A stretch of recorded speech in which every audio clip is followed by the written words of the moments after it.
and start the process of economic transformation. Just like that.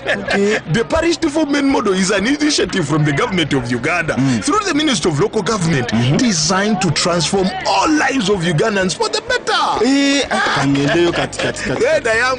PDM, my parish, my development, my life. In a nation hungry for truth, a world where every story matters, there exists a beacon of trust and reliability. For decades, they've been our voice and our window to the world, holding the mirror of our history. With 4 TV stations and 11 radio channels spanning 27 languages, they stand as guardians of information, defenders of truth. With Mascari Heritage Advantage, they uphold every citizen's right to reliable and free information. Their archive stories shaped our past and illuminate our present. Yet now, as new challenges arise and the world evolves, their mission faces its greatest test yet. Be part of our journey and let's navigate the unknown, uncover the untold, and safeguard our future together. Tune into your public broadcaster, for it is the intersection of trust and truth. Because to UBC, your story, every story, and every voice matters. UBC, inspiring Uganda. A new dawn on Behind the Headlines with me, Timothy Nyangweso. Every Wednesday, live in our studios in the heart of Kampala. We have conversations that have analysis, explanation, but not every truth is fact and not every fact is truth. Every Wednesday, 10 p.m. on your public broadcaster. All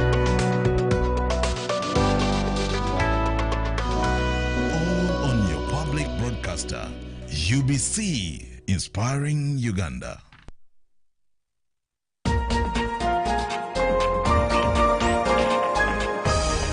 We're going to be talking about farming, but it's not me that's going to do that. My name is Hava K. Luanga. My name is Larry Charles K. Let's go! Mixed farm is a type of farming that involves growing crops and raising livestock. This is the spice garden and for the vegetables. My first favorite spice has to be black pepper.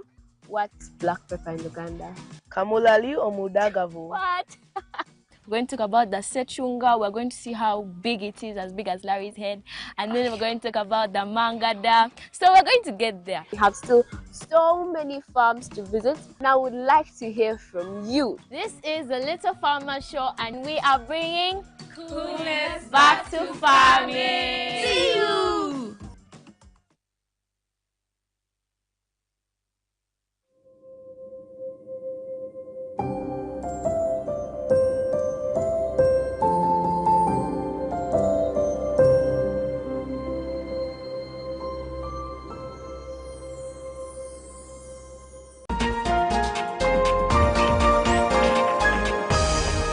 Welcome to Inside Broadcasting, sharing with you the process behind what you see on the screens. My name is Lorraine Masika Kazimoto. Step behind the scenes and witness the magic that brings your daily broadcasts to life. That's why I come out openly to actually tell you that I'm an investigative journalist. That even when you see me here, I'm actually investigating you guys. So you should be aware about that. Experience the hustle, the heart, and the human stories of our on and off-air staff. I see my phone ringing and I'm like, ooh, which number is this? I hear the president on the other line. The President of the Republic of Uganda. Of Uganda, yes. Be inspired, amazed, and part of the journey that powers Uganda's most captivating TV and radio moments. Because good broadcast comes down to an individual. They should be artistic. This is Inside Broadcasting. Inside Broadcasting. Inside Broadcasting with Mark Wadula.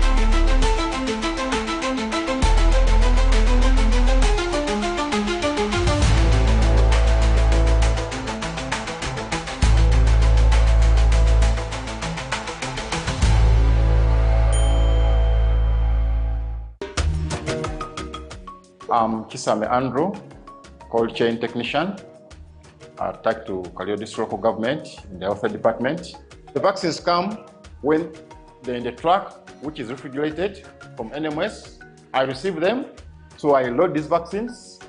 There are some cold boxes I put in those containers, then I take to the facilities.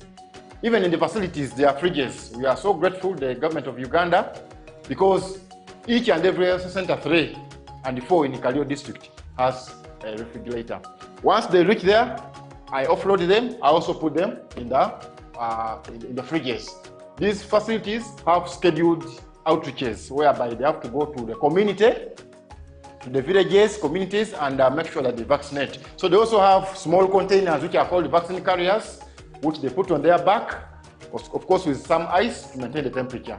So that when they mobilize, the community mobilizers, the VHTs, the LOC ones, do mobilize the communities in gazetted outreaches which are already gazetted. They come and also workers find the clients there and then they do vaccinate them.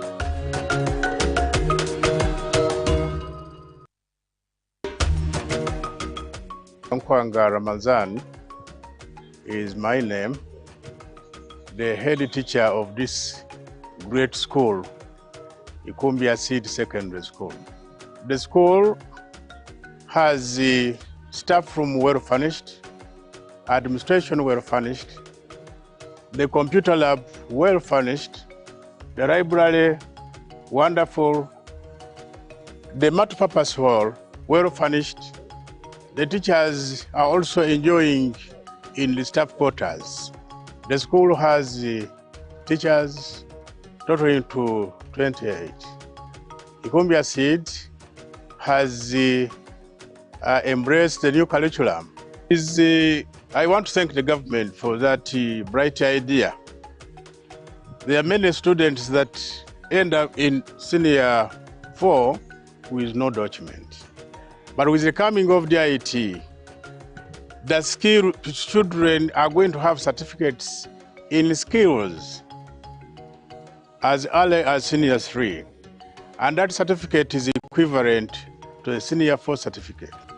Ikumbia Seed Secondary School is a very great school that has influenced the lives of people or changed the lives of people of Ikumbia sub-county.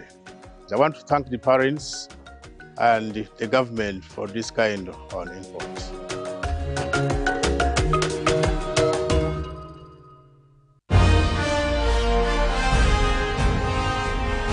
Live from UBC Studios in Kampala, this is Good Morning Uganda Extra.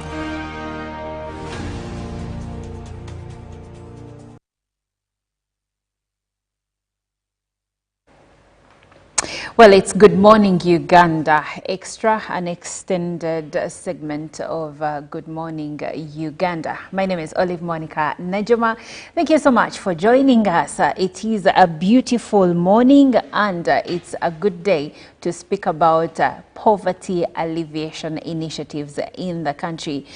The government has, through different initiatives, done its part to alleviate poverty from Uganda. Among the initiatives that the government has launched over the years is the Emyoga. Now, many people have benefited from this, and the President, His Excellency Yoweri Kaguta Museveni, always says that to get the country from one economic state to another, we need to have all stakeholders on board, and this includes youth, it includes men, women and girls. So how do we ensure that they are not poor? Because if your population is poor, then the country cannot really get from one income status to another. And of course, we have been speaking about steady progress in terms of the economy.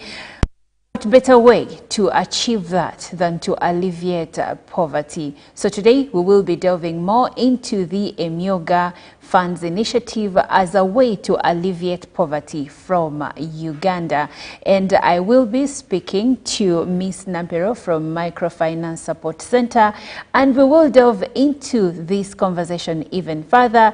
And also I have a beneficiary from the same, that is Stephen Chiraga, who will also be speaking to us. But I'll go to Ms. Nampero first of all. Good morning and welcome to Good Morning Uganda. Good morning. Thank you so much, Olive. And Thank you so much for hosting us today. We are so privileged to be here, to be speaking to Ugandans about Emyoga program. My name is Harriet Nampero from Microfinance Support Center. I'm a Senior Institutional Development Officer. Okay. And Mr. Chiraga, good morning and you're welcome. Good morning, dear viewers. I'm Stephen Chiraga, the Treasurer and Nansana Division Journalist Emyoga Sacco, and one of the beneficiaries of the Emyoga program. Glad to be here. All right. Now, Ms. Nampero, first of all, I would like to know what is the connection between Microfinance Support Center and Emyoga Funds Initiative? Okay, thank you so much. First of all, Emyoga is a program that government launched in 2018. It's an enterprise-based program where Ugandans are categorized into Emyoga categories according to their skill sets. It has 18 Emyoga enterprises, like you earlier hinted. These include the youth, the local leaders, we have the veterans, we have the journalists, we have the performing artists, the carpenters, we have the welders, the mechanics, the tailors, we have the saloon operators, we have the fishermen, and the people with disabilities. Now, the main aim of the program is to alleviate poverty, just like any other programs that the government has put in place. This time around, there is a difference in that the program is delivered through SACCOs, and these are called Emyoga SACCOs. These are based at the division, except for Kampala, where they are based at the parishes because of the population. So government worked with all its stakeholders, that is Microfinance Support Center, the commercial officers, the community development officers, and the RDC, who is the head of the task force, to mobilize Ugandans into these various categories, form what we call Emyoga associations.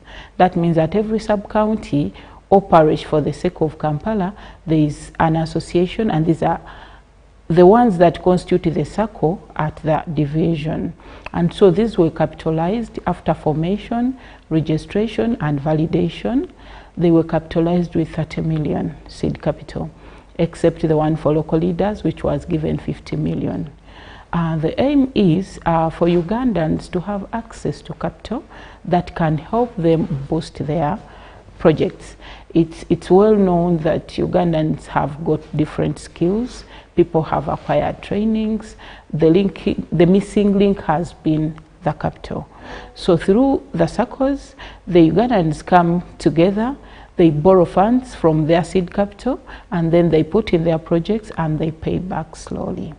Now, to come back to your question, this program is implemented by the office of the RDC, who is the head of the task force, the commercial officer, both at the district and the municipality, the community development officers, the Microfinance Support Center, and the local councils, right from LOC1 to LOC5 and YASPED.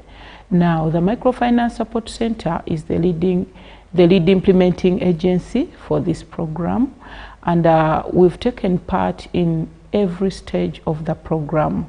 We work together with the offices that I mentioned earlier to do the validation, to do the monitoring, but also to fund, to make sure Ugandans access seed capital. But also we as the Microfinance Support Center have a dual mandate to offer trainings to the Ugandan population through the groups, the associations, and the SACCOs. So as part of our capacity building initiatives, we do train the Ugandans in financial literacy, we train them in record keeping, we train them in governance, especially of their SACCOs. Now, since SACCOs major in saving and credit, we know there is that aspect of lending which is a bit technical, and so we do train them in credit and default management. Also knowing that we have some Emyoga categories that are not enterprise-based. For example, the persons with disabilities, the local leaders, the youth leaders, we do offer trainings in enterprise selection. So the main mandate in this program that the Microfinance Support Center has is to grow, to do the capacity building, to grow the capacity of the institutions to manage their programs and their businesses, but also to make sure to deliver the funds, make sure the fund is managed very well and the objective of the program is arrived at. Okay. Now, looking at all that the fund stands for, who is eligible for the Emyoga program? Okay. Every Ugandan that is 18 and above can join the program. All you have to do is to identify among these 18 categories, which one do you belong to, according to your skill set. Are you a carpenter? Then you can join the carpenter's circle. Are you a welder?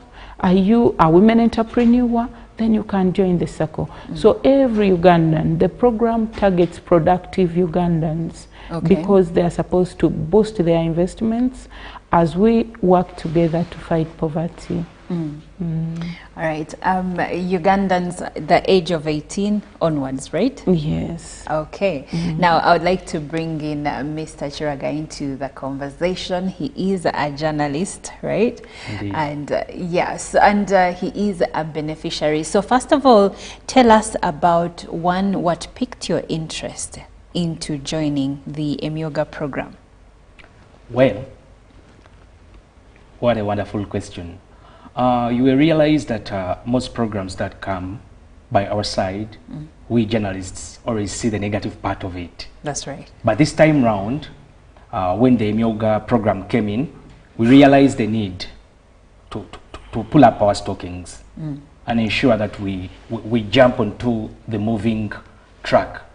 Other than being there, that every time we criticize, this time round we wanted to get first-hand information. Let us be part of this program. Let us see how beneficial it is. As other programs, we used to cover it, its progress, but now we as Nansana Division journalists, we decided that let us first form our group. We got assistance from microfinance.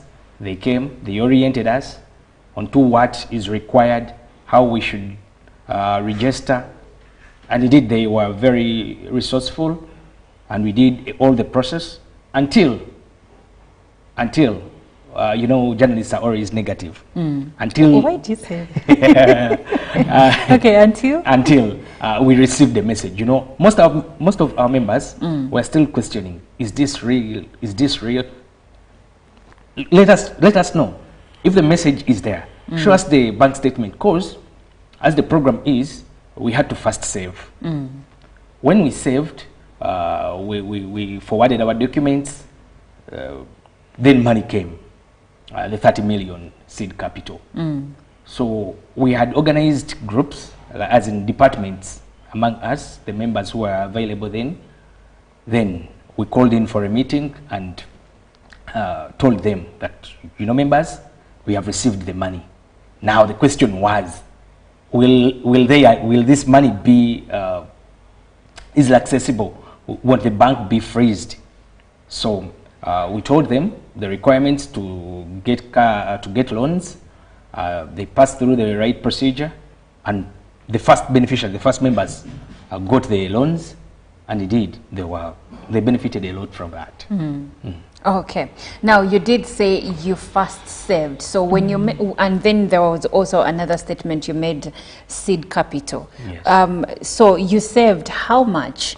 Oh, actually, before we get into the saving, in a group, in a circle, how many people are supposed to be there? And when you talk about saving, are you supposed to save the 30 million? How much do you save? Well, saving, it depends on how you have organized your initiative in that group. There is a voluntary saving and there's that fixed saving. For example, you can decide and say that every week every member will save 10,000 or 20,000, and then there's that voluntary whereby a member can save as much as any amount of money that person desires. But as the program is, when you save the money you save is like your collateral. And what proves that you have interest in the program. Unlike other programs, this Myoga program, once you save, you get ownership. I don't know if you get me right.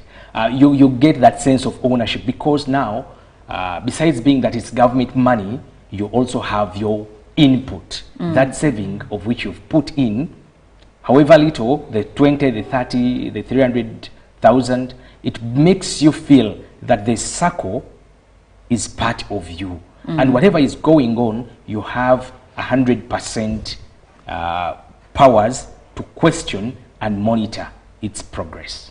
Okay. Ms. Nampero, please tell us more about seed capital. What exactly do you mean when you say seed capital? Okay, thank you so much. When we talk about seed capital, we are talking about that fund that government has put to boost the enterprises of Ugandans, and it is a grant. So this means the money is not going to go back to the government, although to the member that is borrowing this money, you're going to get the money from the SACCO as a loan. So you're going to get the money, you boost your projects, and then you work on a schedule with the SACCO to pay back slowly by slowly. Okay. Yes. So it's basically money that is put aside to boost the projects. That's why we don't eat it. We always tell Ugandans not to eat, because even in our culture, we don't eat the seed. No, you don't. The seed is planted and then we eat the harvest. That's right. So we get the money and plant it and then we don't eat it. However, we eat the harvest. Okay. Now, when we talk about the seed money and then the savings that come in from the SACCO members, I'm asking these questions because probably there is a group out there that wants to form a SACCO, and they want to understand there is the money we save, there is the seed money that comes from the government. How do the two, what's the cohesion between the two? Okay. Yes. First of all, when we talk about the word SACCO, the word SACCO means saving and credit cooperative. Yes. So a SACCO is a saving and credit cooperative. It's a union of people coming together with a common objective, but guided by saving and credit. That means when you join a SACCO, what first should come in your mind is saving. So before anything else, you must save. So in the mode of operation of SACCOs, members pay membership fee and they join. They join voluntarily, and that's why that fee is attached. Actually, people think maybe you're charged to enter Myoga, maybe there is a fee. If you don't pay, you don't enter. That's not the issue. The issue is the mode of operation of a SACCO. You have to pay membership fee, you join the SACCO, you buy a share. When you buy a share, you get full ownership. This is what Mr. Chiraga is talking about. You become a shareholder. That means you're now a fully paid up member, and then you start saving. Why? The government has boosted us with seed capital, but it's not enough. Because if you look at 30 million vis-a-vis the number of people in a SACCO, and we are saying a SACCO has open membership, that means people are going to keep coming. Now, this brings us to a point that if we are getting the 30 million and dividing it, is it going to be enough? Surely no. So we are going to put together resources. We are going to keep saving. When we talk about saving, we do not talk about saving a lot of money, saving 1 million, saving hundreds. We are talking about saving what you can save, what is within your means. And that's why the program is enterprise-based. For example, if our SACCO is a SACCO of border people, and then we meet every day at our stage, can we agree that we save 1,000 shillings every day? Because truly we make this money. Can we agree that, okay, once you report at the stage in the morning, you save 1,000 shillings? That is what they call mandatory. So if the SACCO has agreed on mandatory saving of 1,000 shillings per day, it can be per week, it can be per month, it can be 1,000, it can be 2,000 or even more, depending on the agreement. Because in SACCO mode of operation, members come together and they make their own resolutions. So we do not decide for them, we just guide them. And so when they pass this, then you're going to save. That is a mandatory saving. But then he told us about voluntary. Okay, apart from this 1,000 that you're saving on a daily, is there any money that you feel like randomly saving? Maybe it was a good day, you managed to come across some 20,000 and you want to drop it on your account. It still remains your money, and this is what we call voluntary saving. So you're driven by what maybe has come by the day or how the day has been. The essence is we do not have enough money in the circle and we need enough money. And so when we are mobilizing resources, we are not only going to look at what government has given us, or else the circle belongs to government. Sure. But we are saying I've become a member, I've bought a share, I have to save. And what I save belongs to me. Anytime I need it, I'm going to access it. But I also know that what I save is going to join a pool and this money is going to be lent out. Or we are going to make a resolution to do a project. We've seen circles buy tax